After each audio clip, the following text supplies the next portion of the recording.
Dahil sa magiliw na habag ng aming Diyos, ang pagbubukang liwayway sa ikataasan ay dadalaw sa atin. Meron pala ibig sabihin ang pagbubukang liwayway ito.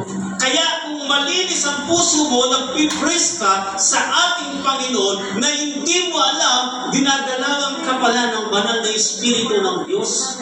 Kaya kung ikaw ay totoo na nagwo-worship, kapatid magulang, ninanaman mo ang salita na kinakanta mo, hindi pwedeng hindi ka mapapaiyak sa Diyos.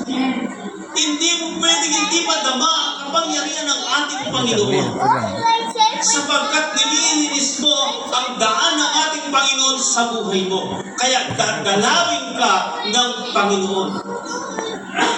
Kaya doon sa pagbubukang liwayway na yan, kapatid magulang, ito yung nais na makita ng Diyos. Kaya, anumang pagbubuka ng liwayway, kung hindi mo niyanda ang daan ng Panginoon patungo sa iyo, hindi mo mararamdaman ito.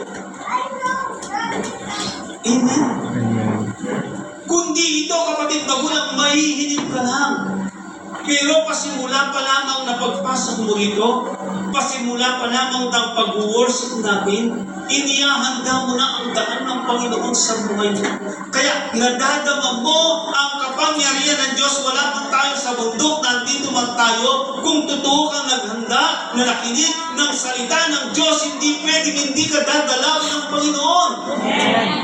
Sapagkat ang sabi niya rito,